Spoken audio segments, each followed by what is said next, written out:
അപ്പോൾ ഞങ്ങൾ സഹതാപത്തോടു കൂടി അവരെ നോക്കുകയായിരുന്നു. അന്നും SFI അല്ല ഏറ്റവും സ്ട്രോങ് ആയി നിൽക്കുന്ന സമയത്ത് മിനിമം ABPയുടെ ഏറ്റവും മോശം കാൻഡിഡേറ്റ് 60 വോട്ട് അവിടെ കിട്ടിയായിരുന്നു. അതിപ്പോൾ സയൻസ് ബ്ലോക്ക് എല്ലാം തന്നെ. ഞാൻ പറഞ്ഞു വന്നത്, ഇന്ന് ആ ഘട്ടം കടന്നിട്ട് ഇത്രയും മാത്രം പൊളിറ്റിക്കലി പവർഫുൾ ആവാൻ അവർക്ക് പറ്റിയിട്ടുണ്ടെങ്കിൽ ഇടതുപക്ഷം മുന്നോട്ട് വെക്കുന്ന വർഗ്ഗരാഷ്ട്രീയത്തിനൊപ്പമോ അതിനപ്പുറത്തേക്കോ ഒരു സത്വാധിഷ്ഠിത രാഷ്ട്രീയം ഇന്ത്യ രൂപം പൊട്ട് വരുന്നുണ്ടെന്നും അതിൽ നമ്മുടെ മനുവിന്റെ പാർട്ടിയെല്ലാം വലിയൊരു പങ്ക് വഹിക്കുന്നുണ്ടെന്നുള്ളത് അതാ പറഞ്ഞത്. ഈ സ്വത്വാധിഷ്ഠിത രാഷ്ട്രീയം രൂപം കൊണ്ടുവരുന്നതിൽ അങ്ങനെ പങ്ക് ഗുജറാത്ത് ഉൾപ്പെടെയുള്ള സംഭവങ്ങളും നരേന്ദ്രമോദി OBC കാരനാണെന്ന് പറഞ്ഞുകൊണ്ടാണ് വലിയ രീതിയിലുള്ള പ്രധാന അച്ഛനെയും ചായ്പ ചർച്ച നടത്തുകയൊക്കെ ചെയ്തിട്ട് ഫലമായിട്ട് കഴിഞ്ഞ് ഇത്രയും വലിയ വിജയം നേടാൻ പറ്റിയത്. അവിടെ ഒരു മതാധിഷ്ഠിത രാഷ്ട്രീയം ഈ സ്വത്ത് രാഷ്ട്രീയത്തിനപ്പുറത്തേക്ക് വർഗ്ഗരാഷ്ട്രീയത്തിനപ്പുറത്തേക്ക് രൂപം കൊണ്ടുവന്നിരുന്നു. ആ ഒരു മതാധിഷ്ഠിത രാഷ്ട്രീയത്തിന് വിള്ളൽ വീഴുന്നു എന്നുള്ളതിന് ഒരു ഇൻഡിക്കേറ്റർ കൂടിയാണ്. അത് ഏറ്റവും കൂടുതൽ ഇതിനെക്കാട്ട് ഇമ്പാക്റ്റ് ഉണ്ടാക്കി സംഭവിക്കുന്നത് ബീഹാർ ഇലക്ഷനാണ്.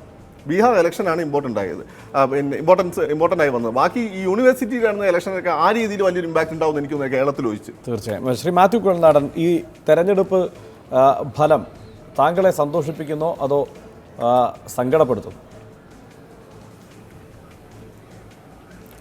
തീർച്ചയായിട്ടും ഈ തെരഞ്ഞെടുപ്പ് ഫലം എന്നെ സന്തോഷിപ്പിക്കുന്നു. അതോടൊപ്പം തന്നെ ഒരു രാഷ്ട്രീയ വിദ്യാർത്ഥി എന്ന നിലയിൽ എന്നെ ചിന്തിപ്പിക്കാൻ പ്രേരിപ്പിക്കുന്ന നിരവധി ഘടകങ്ങൾ ഇതിനകത്തുണ്ട്. അതിൽ ഏറ്റവും ഇപ്പോൾ അവസാനം ഫക്രുദ്ദീനും നിങ്ങളും ചർച്ച ചെയ്ത് നിർത്തിയ ആ വിഷയത്തിലേക്കാണ് ഗൗരവമായി ചർച്ച ചെയ്യണമെന്ന് എനിക്ക് തോന്നുന്ന ഒരു കാര്യം. കാരണം നമുക്കറിയാം JNUവിലെ SFI ഒക്കെ ഒന്നിച്ചു വരുമ്പോൾ ജയിക്കുക എന്ന് പറഞ്ഞാൽ അതൊരു ഘടകമല്ല. കാരണം നമ്മുടെ രാജ്യത്ത് 80% ആളുകളും മതേതരവാദികളാണ് എങ്കിൽ അവർക്ക് തമ്മിൽ മത്സരിക്കാനുള്ള അവസരമുണ്ടായിരുന്നു, അതിനുള്ള സ്പേസ് ഉണ്ടായിരുന്നു. പക്ഷേ ഇന്ന് JNUവിലടക്കം ഈ നിരവധി പാനലിൽ സ്പ്ലിറ്റായി മത്സരിച്ചപ്പോൾ ABPക്ക് എത്തി നോക്കാൻ കഴിഞ്ഞു. അതിൻ്റെ അപകടം കൂടുതലായി തിരിച്ചറിഞ്ഞു. ഒന്നിച്ച് വന്നപ്പോൾ ABP ക്യാൻ ബി നോവർ. അത് ഒരു സിമ്പിൾ പൊളിറ്റിക്സ് ആണ് JNUവിൻ്റെ. പക്ഷേ ഇവിടെ ദളിത് വിദ്യാർത്ഥികളുടെ ഒരു സംഘടനയായ ബാപ്സ 2ാം സ്ഥാനത്തേക്ക് ഉയർന്നു വന്നത് ആദ്യം ഒരു മുഖ്യധാര രാഷ്ട്രീയ പാർട്ടി കോൺഗ്രസ് എന്ന നിലയിൽ അതിൻ്റെ ഒരു കോൺഗ്രസ് ചിന്തിക്കേണ്ടത് ഇന്നലകളിൽ ഈ ഫക്രുദ്ദീൻ സൂചിപ്പിച്ച സ്വത്ത് രാഷ്ട്രീയത്തെ തടഞ്ഞു നിർത്തിയിരുന്നത് മുഖ്യധാര മതേതര രാഷ്ട്രീയ കക്ഷികളായിരുന്നവർക്ക് ആ വികാരത്തെ ഉൾക്കൊള്ളാൻ കഴിഞ്ഞിരുന്നു. കോൺഗ്രസ് ഒരു പരിധിവരെ അതിൻ്റെ അകത്ത് എന്തെങ്കിലും വീഴ്ചയോ കുറവോ വന്നപ്പോൾ അത് വലിയ അളവിൽ പരിഹരിച്ചു നിന്നിരുന്നത് ഇടതുപക്ഷ സംഘടനകളാണ്. പ്രത്യേകിച്ച് ഈ രാജ്യത്തെ CPM CPI അടക്കമുള്ള സംഘടനകൾ ഇവരുടെ ഈ സ്വത്ത് രാഷ്ട്രീയത്തിനുള്ള ഒരവസരം നൽകാൻ കേരളത്തിൽ അടക്കം ഉള്ള ബംഗാളിലടക്കം അതിനവസരം കൊടുക്കാതെ ആ വികാരങ്ങളെ പ്രതിഫലിപ്പിക്കാൻ കഴിയുന്ന ഒരു വളരെ ശക്തമായ വർഗ്ഗരാഷ്ട്രീയം മുന്നോട്ട് വയ്ക്കാൻ കഴിഞ്ഞിരുന്നു. അതിലവർ വിശ്വസിച്ചിരുന്നു. എന്നാൽ കോൺഗ്രസ് മുന്നോട്ട് വയ്ക്കുന്ന ഒരു മതേതര ജനാധിപത്യ രാഷ്ട്രീയത്തിനും ഇടതുപക്ഷം മുന്നോട്ട് വയ്ക്കുന്ന ഒരു മതേതര രാഷ്ട്രീയത്തിനും രണ്ടിലും ഇവർക്ക് വിശ്വാസം നഷ്ടപ്പെടുന്നു എന്നുള്ള ഒരു സ്ഥിതി ഉണ്ടാകുന്നുണ്ട് എങ്കിൽ ഓരോ മതേതര രാഷ്ട്രീയ പ്രവർത്തകനെയും ഇരുത്തി ചിന്തിപ്പിക്കേണ്ട ഒന്നാണ്. ഞങ്ങളൊക്കെ പാർട്ടിക്കകത്ത് ഉച്ചത്തിൽ പറയാൻ ആഗ്രഹിക്കുന്നത് നീലയുടെ രാഷ്ട്രീയം, അംബേദ്കറിൻ്റെ രാഷ്ട്രീയം കണ്ടില്ലെന്ന് നടിച്ച് കോൺഗ്രസിന് മുന്നോട്ട് പോകാൻ കഴിയില്ല. ചുമപ്പിൻ്റെ രാഷ്ട്രീയം എന്ന് പറഞ്ഞാൽ തീർച്ചയായിട്ടും ഒരു ഇടതുപക്ഷ സ്വഭാവമുള്ള രാഷ്ട്രീയം കണ്ടില്ലെന്ന് നടിച്ച് കോൺഗ്രസിന് മുന്നോട്ട് പോകാൻ കഴിയില്ല. ആ ഒരു റിഫോർമേഷന്, ആ ഒരു റിവൈവലിന് കോൺഗ്രസ് പാർട്ടി തയ്യാറാകണം. ഇടതുപക്ഷത്തെ സംബന്ധിച്ചാണെങ്കിൽ ഒരു പുറത്തുനിന്ന് വീക്ഷിക്കുന്ന ഒരു രാഷ്ട്രീയ വിദ്യാർത്ഥി എന്ന നിലയിൽ എനിക്ക് പറയാൻ ആഗ്രഹിക്കുന്നത് ഇന്നലകളിൽ നിങ്ങൾ ആ ശക്തമായി പ്രദാനം ചെയ്യുന്ന വർഗ്ഗ രാഷ്ട്രീയത്തിന് നിങ്ങൾ എവിടെയൊക്കെ വെള്ളം ചേർത്തോ അതിൻ്റെ പ്രതിഫലനമാണ് ഇന്ന്. ഞാൻ പറയട്ടെ, ഇന്ന് RSSനും BJPക്കും എതിരെ അല്ലെങ്കിൽ സംഘപരിവാറിനെതിരെ ഈ രാജ്യത്തെ ഏറ്റവും ശക്തമായ സ്വരം ഉയർന്നു വരുന്ന ആരിൽ നിന്നാണ്? ഞാൻ പറയില്ല കോൺഗ്രസിൽ നിന്നാണെന്ന്. യഥാർത്ഥത്തിൽ സത്യസന്ധമായി പറഞ്ഞാൽ ഈ രാജ്യത്തെ ദളിത് പിന്നോക്ക വിഭാഗങ്ങളിൽ നിന്നാണ്. എന്തുകൊണ്ടാണ്? they feel that they are so insecure. അവർക്ക് ഒരുപാട് ഫ്രസ്ട്രേഷൻസ് ഉണ്ട്, അവർക്ക് ഇൻസെക്യൂരിറ്റി ഉണ്ട്. അവരുടെ ഇൻസെക്യൂരിറ്റിയും ഫ്രസ്ട്രേഷനും അഡ്രസ്സ് ചെയ്യാൻ ഞാൻ ആത്മവിമർശനമായി പറയുന്നു. ഒന്നാമത് കോൺഗ്രസിന് കഴിയുന്നില്ല, രണ്ടാമത് ഇടതുപക്ഷ സംഘടനകൾ കഴിയുന്നില്ല. ഇത് അപകടമാണ്. തിരുത്തലിന് കോൺഗ്രസും ഇടതുപക്ഷവും തയ്യാറായില്ല എങ്കിൽ JNU നമ്മൾക്ക് കാണിച്ചു തരുന്ന ഒരു സൂചനയാണ്. If you are not there for us, we alone will walk.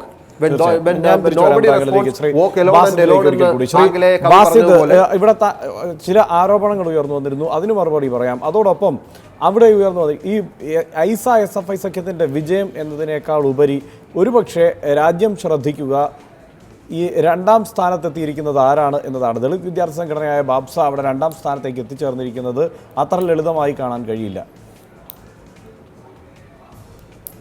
ഇതിൽ ആദ്യമായിട്ട് മനു ഇവിടെ ഒരു ആരോപണം ഉന്നയിച്ചു. ASFന്റെ നേതാവ് കനയ്യ JNU വിദ്യാർത്ഥികൾക്ക് രാജ്യദ്രോഹിയാണ് എന്നുള്ളത് അദ്ദേഹം പ്രചരണങ്ങളിൽ ഉണ്ടായിരുന്നില്ല എന്നുള്ളത്. ഒരു പക്ഷേ മനു അതൊന്നും കൂടിയും ക്ലോസ് ആയിട്ട് ഒരു JNUവിനെ കുറിച്ച് അറിയാത്തത് കൊണ്ടും JNU പ്രചരണത്തെ കുറിച്ച് അറിയാത്തത് കൊണ്ടും ആവും. കൃത്യമായിട്ട് ASF അവരുടെ ഒരു നിലപാട് വ്യക്തമാക്കുകയും ഒരു മുൻ JNUC പ്രസിഡന്റ് എന്നുള്ള നിലയ്ക്ക് കനയ്യ ലെഫ്റ്റ് അലയൻസിന് വേണ്ടിയിട്ട് അല്ലെങ്കിൽ നിങ്ങൾ ആൻറ്റി ABVP സ്റ്റാൻഡ് എടുക്കണമെന്ന് പറഞ്ഞുകൊണ്ട് കുട്ടികളുടെ ഇടയിൽ ക്യാമ്പയിൻ നടത്തുകയും ചെയ്തിട്ടുണ്ട്. അതുകൊണ്ട് ആ ഒരു മനു പറഞ്ഞ ഒരു ആരോപണം അത് തീർത്തും ശരിയല്ല എന്നുള്ളതിൻ്റെ കൃത്യമായ സൂചനയാണ് അവർക്ക് കാലാകാലങ്ങളിലായിട്ട് കൗൺസിലർമാരുണ്ടായിരുന്ന സ്ഥലങ്ങളിൽ, സ്കൂളുകളിൽ അവർക്ക് നിലം തൊടാൻ കഴിഞ്ഞില്ല എന്നുള്ളത്. കൃത്യമായിട്ട് കുട്ടികൾ ABVP വേണ്ട എന്നുള്ളത്, ഒരു ഷട്ട് ഡൗൺ JNU എന്ന് പറഞ്ഞ് ABVP ഉയർത്തിയ മുദ്രാവാക്യത്തെ ഷട്ട് ഡൗൺ ABVP എന്ന് പറഞ്ഞുകൊണ്ട് അവരെ പെറുക്കി കൂട്ടി 1-2 കൗൺസിൽ സ്ഥാനങ്ങളിലേക്ക് മാത്രം അവരെ മാറ്റി നിർത്തിയിട്ടുണ്ട്. ഇനി രണ്ടാമതായിട്ട് പറയുന്നത് അംബേദ്കറേറ്റ് പൊളിറ്റിക്സിൻ്റെ ഒരു ഉദയം എന്ന് പറയുന്നത് അത് ഒരു യാഥാർത്ഥ്യമാണ് എന്ന് അംഗീകരിക്കേണ്ടതുണ്ട്. അത് ഇടതുപക്ഷം അതിനെ ഒരു യാഥാർത്ഥ്യമായിട്ട് അംഗീകരിച്ചുകൊണ്ട് തന്നെ അതിനോട് കൂടുതൽ എൻഗേജ് ചെയ്യാനുള്ള ശ്രമങ്ങൾ ഇടതുപക്ഷത്തിൻ്റെ ഭാഗത്തു നിന്ന് ഉണ്ടായിട്ടുണ്ട് എന്നുള്ളത് കഴിഞ്ഞ കാലങ്ങളിലെ ഇടതുപക്ഷത്തിൻ്റെ പ്രവർത്തനം വളരെ അടുത്ത് നിരീക്ഷിക്കുന്ന ആർക്കും മനസ്സിലാകുന്ന ഒരു കാര്യമാണ്. ക്യാമ്പസിലേക്ക് വരുമ്പോൾ ഇതിൽ 4 സെൻട്രൽ പോസ്റ്റുകളിലുള്ളതിൽ SFIയുടെ 2 സ്ഥാനാർത്ഥികൾ വളരെയധികം ഭൂരിപക്ഷത്തിൽ മുന്നിൽ നിൽക്കുന്നുണ്ട്. ഐസയുടെ 2 പ്രസിഡന്റ് സ്ഥാനാർത്ഥിയും ജോയിന്റ് സെക്രട്ടറി സ്ഥാനാർത്ഥിയും ഭൂരിപക്ഷത്തിൽ മുന്നിൽ നിൽക്കുന്നുണ്ടെങ്കിലും അതിൽ മനസ്സിലാക്കേണ്ട ഒരു കാര്യം, ഏതൊരു ഇലക്ഷനും ഭരണത്തിൽ ഇരിക്കുന്ന ആളുകളോട് ഒരു ആൻറ്റി ഇൻകംബൻസി ഒരു ട്രെൻഡ് ഉണ്ടാവാനുള്ള ഒരു സാധ്യതയുണ്ട്. പിന്നെ കൃത്യമായിട്ട് നമ്മളൊരു ഇലക്ഷൻ എന്നുള്ള നിലക്ക് അതിനെ ഒരു JNUവിലെ ഇലക്ഷൻ നോക്കിക്കാണുകയാണ് എന്നുണ്ടെങ്കിൽ ഒരു മൂസിന് സൂചിപ്പിച്ച പോലെ ഒരു ഐസക്കെതിരായിട്ടുള്ള ഒരു വികാരം പല കാരണങ്ങൾ കൊണ്ട് കുറച്ച് കാലങ്ങളായിട്ട് JNU യൂണിയൻ്റെ അധികാരത്തിലിരുന്ന ഒരു സംഘടന എന്നുള്ള നിലക്ക് അവർക്കെതിരെ നിൽക്കുന്ന വോട്ടുകൾ നെഗറ്റീവ് വോട്ടുകളായിട്ട് മാറിയിട്ടുണ്ടാവാനുള്ള ഒരു സാധ്യത ഉണ്ട് എന്നുള്ളതാണ് ഒരു വ്യക്തിപരമായിട്ട് ഞാൻ അതിനെ നോക്കിക്കാണുമ്പോൾ എനിക്ക് തോന്നുന്നത്. ആ ഒരു ഇനി അതിന്റെ സെൻട്രൽ പാനൽ വോട്ടുകളുടെ പാനലിന്റെ ഒരു അതിനെ ആ JNUവിന്റെ ആ ക്യാമ്പസിലേക്ക് ഒതുക്കി കാണാൻ കഴിയുമോ? അതിനപ്പുറത്ത് കാര്യങ്ങളെ വിലയിരുത്തുന്നു നിങ്ങൾ എന്നത് ആണല്ലോ JNUവിനെ നമ്മൾ എടുത്തിങ്ങനെ ചർച്ച ചെയ്യാനും ഒരു പ്രധാനപ്പെട്ട കാരണം. അങ്ങനെ ആ ക്യാമ്പസിലേക്ക് ഒതുക്കി കാണാനോ അതിനും അപ്പുറത്ത് ഈ അംബേദ്കറൈറ്റ് പൊളിറ്റിക്സിന് രാജ്യം മുഴുവൻ ഉണ്ടായിരിക്കുന്ന സ്വീകാര്യത, അതിൻ്റെ വളർച്ച, ആ സാഹചര്യത്തെ കൂടി ഇതിനോട് ചേർത്ത് വയ്ക്കേണ്ടതുണ്ടോ? ഒരുപക്ഷെ ഇടത് വിദ്യാർത്ഥി സംഘടനകൾ JNUവിൽ എല്ലാ കാലത്തും സജീവമായിരുന്നു പ്പോൾ രാജ്യമെമ്പാടും അതിൻ്റെ പ്രതിഫലനമൊന്നും ഉണ്ടായിട്ടില്ല. അതിന് സമാനമായി നമുക്ക് ഈ അംബേദ്കറൈറ്റ് പൊളിറ്റിക്സിൻ്റെ ക്യാമ്പസിലെ സാന്നിധ്യത്തെ കാണാനാവുമോ? അതോ അത് രാജ്യത്ത് പലയിടത്തും ഉണ്ടാവുന്ന ഓരോ സംഭവങ്ങളുടെയും ഓരോ പ്രക്ഷോഭങ്ങളുടെയും ഒക്കെ ഒരു പ്രതിഫലനമായി തന്നെ കാണണോ? ഇതിനൊരിക്കലും JNUവിലേക്ക് മാത്രം ചുരുക്കി കൊണ്ടുവരുന്ന അംബേദ്കറേറ്റ് പൊളിറ്റിക്സിനെ JNUവിലേക്ക് ചുരുക്കി കൊണ്ടുവരുന്നു എന്നുള്ളൊരു നിലപാട് എനിക്കില്ല. ഇതിനെ ഈ ഒരു ബാബ്സ എന്ന് പറയുന്ന സംഘടനയെ ഒരു അംബേദ്കറേറ്റ് പൊളിറ്റിക്സിൻ്റെ എല്ലാം ആയിട്ട് അവതരിപ്പിക്കുന്നതിനോട് എനിക്കൊരു ചെറിയൊരു വിയോജിപ്പുണ്ട്.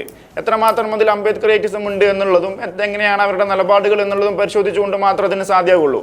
ഒരു JNU വിദ്യാർത്ഥി എന്നുള്ള നിലയ്ക്ക് ബാബ്സയെ കുറിച്ച് ഞാൻ അനലൈസ് ചെയ്യുമ്പോൾ 9th ഫെബ്രുവരി ഇൻസിഡൻറ്റ് ഉണ്ടായിട്ട് അതിൽ JNUവിനെതിരെ ഒരു അക്രമം നടന്നുകൊണ്ടിരിക്കുന്ന സമയത്ത് ബാബ്സ എടുത്ത നിലപാട് എന്ന് പറയുന്നത് അന്ന് അവിടെ നടന്ന 9-ാം തീയതി ഇത്രയും കോലാഹലങ്ങൾ ഉണ്ടാക്കാൻ കാരണമായിട്ട് സബർമതിയിൽ നടന്ന പരിപാടി ആൻറ്റി കോൺസ്റ്റിറ്റ്യൂഷൻ, അത് ഭരണഘടനാ വിരുദ്ധമാണ്, അതുകൊണ്ട് തന്നെ അതിനെ സപ്പോർട്ട് ചെയ്യേണ്ടതില്ല. ഇത് സവർണ ഇടത് പക്ഷങ്ങളുടെ BJPയും സവർണ ഇടതുപക്ഷവും കൂടെ കൂടിയിട്ട് ഹൈദരാബാദ് ഇൻസിഡൻറ്റ് ആ ഒരു ഇൻസ്റ്റിറ്റ്യൂഷണൽ രോഹിത് വെമുലയുടെ ഇൻസ്റ്റിറ്റ്യൂഷണൽ മോഡലിൽ നിന്നും ശ്രദ്ധ തിരിക്കാൻ വേണ്ടിയിട്ട് എടുത്തുകൊണ്ടിരിക്കുന്ന പരിപാടികളാണ് എന്ന് പറഞ്ഞുകൊണ്ട് ഒരു പോസ്റ്റർ ഇറക്കിയിട്ടുണ്ട്. അപ്പോൾ ആ ഒരു JNUവിനെതിരെ വളരെ റിയലിസ്റ്റിക് ആയിട്ട് വളരെ യാഥാർത്ഥ്യബോധത്തോടു കൂടി ഏതൊരാൾക്കും മനസ്സിലാകാവുന്ന തരത്തിൽ RSSും സംഘപരിവാറും ആക്രമണങ്ങൾ അഴിച്ചു വിട്ടുകൊണ്ടിരുന്നപ്പോൾ അതിൽ നിന്നും മാറി നിന്നൊരു സംഘടനയായിരുന്നു, അല്ലെങ്കിൽ അതിനെ എതിർത്തുകൊണ്ട് അവരുടെ വിയോജിപ്പ് പ്രകടിപ്പിച്ചുകൊണ്ട് ഒരു നിലപാടെടുത്ത സംഘടനയായിരുന്നു ബാബ്സ. അപ്പോൾ എത്രമാത്രം അവർക്ക് അതിൽ ആ ഒരു പൊളിറ്റിക്സിൽ അംബേദ്കറേറ്റ് പൊളിറ്റിക്സ് എത്രമാത്രം അവരുടെ ഭാഗത്തു നിന്നുണ്ട് എന്നുള്ളത് അതിനൊരു രാഷ്ട്രീയപരമായിട്ട് ചർച്ച ചെയ്യേണ്ട വിഷയമാണ്. പിന്നെ ഇതിന് ഞാൻ അംബേദ്കറേറ്റ് പൊളിറ്റിക്സിൻ്റെ ഉദയത്തെ ഞാൻ ഒരു JNUവിലേക്ക് മാത്രം മുത്തി കാണാൻ ആഗ്രഹിക്കുന്നില്ല. അങ്ങനെയല്ല, ഇന്ത്യയിൽ ഒട്ടാകെ തന്നെ ഈ ഒരു ഒപ്രസ്ഡ് ക്ലാസ് എന്ന് പറയുന്ന വിഭാഗം എല്ലാ തലങ്ങളിൽ നിന്നും അവരുടേതായിട്ടുള്ള പ്രതിഷേധങ്ങൾ ഉയർത്തി വരുന്നുണ്ട്.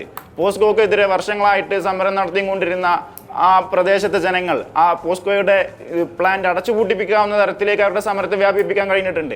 ഇടതുപക്ഷം കൃത്യമായിട്ട് ഈ സമരങ്ങളോട് കൂടുതൽ ഒരു ഒന്നുകൂടെ താതാത്മ്യം പ്രാപിക്കാനും അവരുടെ ഇടയിലേക്ക് ഇറങ്ങിച്ചെല്ലാനുള്ള ശ്രമങ്ങളാണ് നടത്തുന്നത് എന്നുള്ളത് അത് വളരെ കൃത്യമായിട്ട് കഴിഞ്ഞ കാലങ്ങളിൽ കഴിഞ്ഞ പാർട്ടി കോൺഗ്രസോടുകൂടി ഇടതുപക്ഷത്തെ നിരീക്ഷിക്കുന്ന CPM-നെ നിരീക്ഷിക്കുന്ന ഏതൊരാൾക്കും മനസ്സിലാക്കാവുന്ന കാര്യങ്ങളേ ഉള്ളൂ. തീർച്ചയായും ഞാൻ തിരിച്ചു വരാം. ശ്രീ മുഹമ്മദ് മുഹസിൻ ഇപ്പോഴും ഫോണിലുണ്ട് എന്ന് കരുതുന്നു. ശ്രീ മുഹമ്മദ് മുഹസിൻ, ഇടത് ദളിത് ഐക്യം എന്ന തരത്തിലായിരുന്നു ഈ JNU സമരമെല്ലാം വളരെ സജീവമായി നിന്ന സമയത്ത് ഈ കാര്യങ്ങളെ പൊതുവെ വിലയിരുത്തിയിരുന്നത്. ലാൽ സലാമിനൊപ്പം നീൽ സലാമും അവിടെ ഉച്ചത്തിൽ മുഴങ്ങിക്കേട്ടതാണ്. പക്ഷേ ആ സാഹചര്യം ക്യാമ്പസിൽ ഇപ്പോഴില്ല എന്നുകൂടി ഈ തെരഞ്ഞെടുപ്പ് ഫലം നമുക്ക് സൂചന നൽകുന്നുണ്ടോ?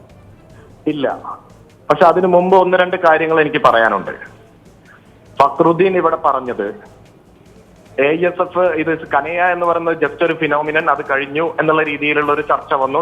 ഒരു 4 ആളുള്ള സംഘടനയാണ്, ചിത്രത്തിലേ ഇല്ല എന്നുള്ള രീതിയിൽ പറഞ്ഞു ഫക്രുദ്ദീൻ. അതുപോലെ തന്നെ SFIയും AISF-ഉം തമ്മിൽ ഒരു പ്രോബ്ലം ഉണ്ട് എന്നുള്ള രീതിയിലേക്ക് മാറ്റിയെടുക്കാനുള്ള ഒരു ശ്രമം നടത്തുന്നുണ്ടോ എന്ന് സംശയമുണ്ട്. അതിന്റെ ലക്ഷ്യം എന്താണെന്ന് അറിയില്ല. ഒറ്റ കാര്യമേ ഞാൻ പറയുന്നുള്ളൂ. 40 വർഷത്തോളം AISF-ഉം SFIയും ഒരുമിച്ച് നിന്നുകൊണ്ട് JNU ക്യാമ്പസിലെ ഇടതുപക്ഷത്തിന്റെ കോട്ടയായിട്ട് നിന്നിട്ടുണ്ട്.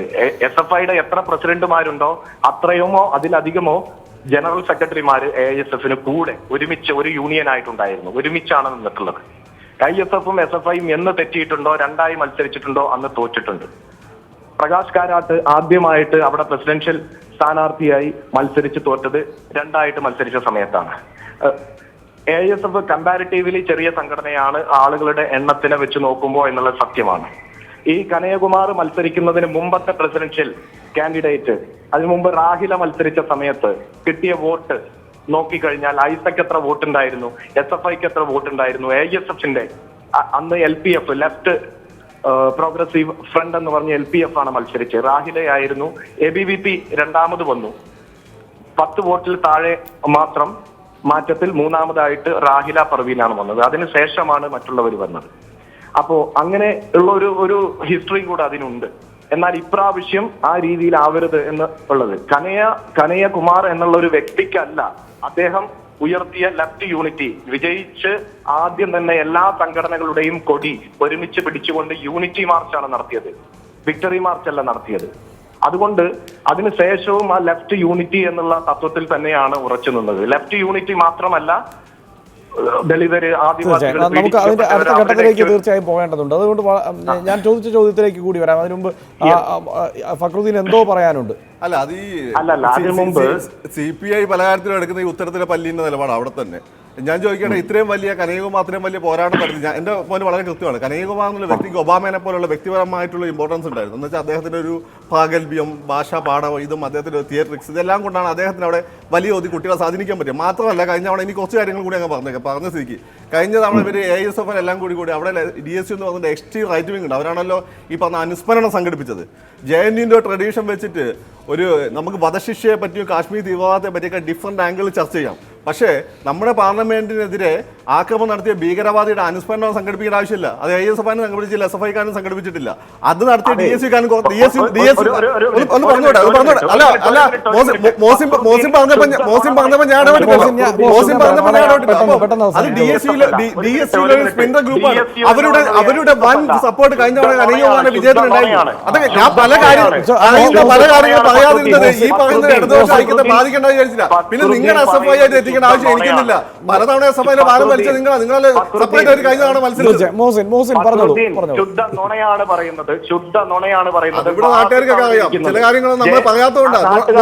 നുണ പറഞ്ഞ് പല കാര്യങ്ങൾ ആരൊക്കെ എവിടെയൊക്കെ നേരിടുന്നത് ഇവിടെ പല ആളുകൾക്കും അറിയാം. അതും ഞാൻ ഇവിടെ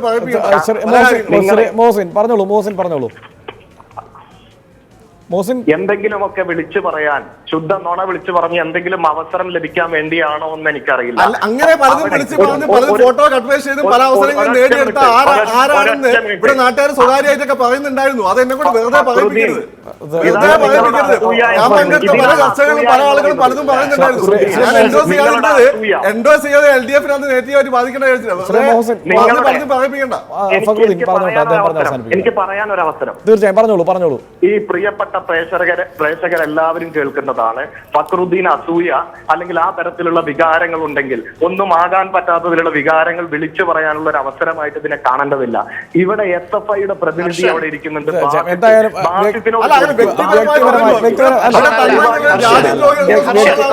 വ്യക്തിപരമായ ആരോപണ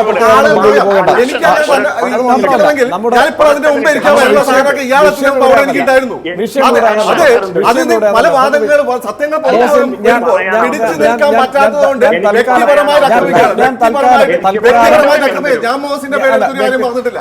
പക്ഷെ വ്യക്തിപരമായി ആക്രമിക്കുന്നത് പിടിച്ചു നിൽക്കാൻ പറ്റാത്തതുകൊണ്ട് അതുകൊണ്ട് നമുക്ക് വളരപ്പെട്ടത് ഈ വിഷയത്തിൽ നിന്ന് ഈ വിഷയത്തിന്റെ സ്വഭാവം ഞാൻ ഉദ്ദേശിച്ചതല്ല, ഈ രീതിയിലുള്ള ചർച്ച ഉദ്ദേശിച്ചത്.